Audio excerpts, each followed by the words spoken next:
In a quiet suburban neighborhood where everyone knew each other's names and children played freely in the streets, there stood a modest apartment complex owned by a man named Gerald Thompson. Gerald, a landlord known for his stern demeanor and outdated prejudices, ran the complex with an iron fist. He barely interacted with his tenants unless it involved rent collection or enforcement of his numerous, often unreasonable rules. Among the tenants was the Johnson family: Mark, a hardworking father; Lisa, a dedicated nurse; and their two bright children, Mia and Jordan. They had moved into Gerald's building 3 years ago, hoping for a peaceful place to raise their family. Despite always paying rent on time, maintaining their unit impeccably, and contributing positively to the community, Gerald never warmed up to them. His thinly veiled racism showed through subtle remarks, unnecessary inspections, and disproportionate fines. One fateful morning, Mark came home from his night shift to find an eviction notice taped to their door. No prior warnings, no explanations, just a cold, heartless notice claiming vague violations of lease agreements. The family was devastated. Lisa, exhausted from back-to-back hospital shifts, could barely hold back tears as she read the notice aloud. Mark's heart sank, not just for their family, but for the injustice of being targeted because of the color of their skin. Word spread quickly through the tight-knit neighborhood.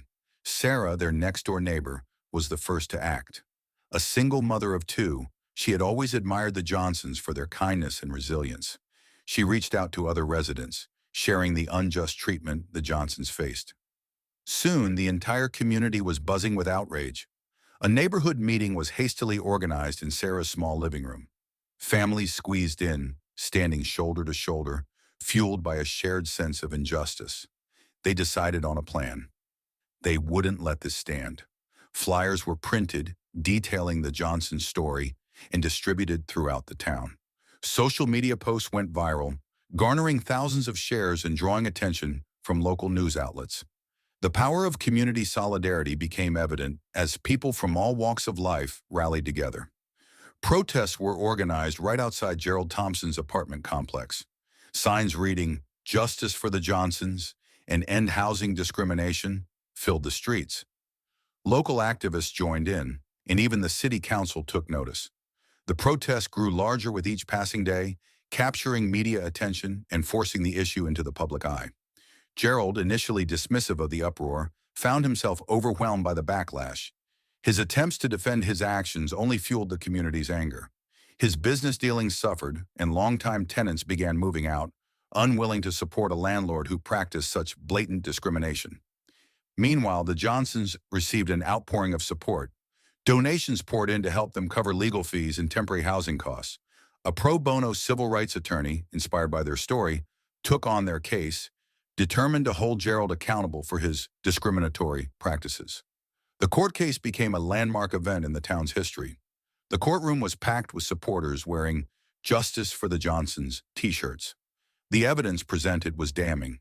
Records of biased inspections, disproportionate fines compared to other tenants, and testimonies from neighbors who witnessed Gerald's discriminatory behavior. The verdict was a resounding victory for the Johnsons.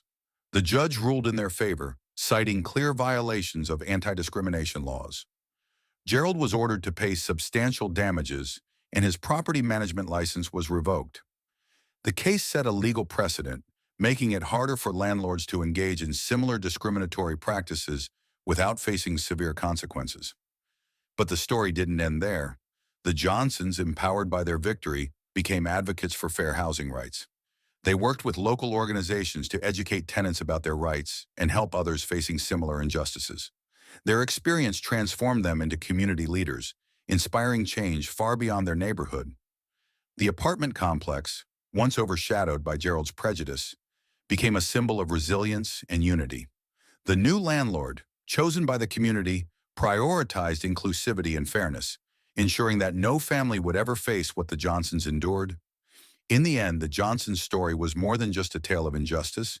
It was a testament to the power of community, the importance of standing up against discrimination, and the unthinkable impact that can happen when people come together for a common cause.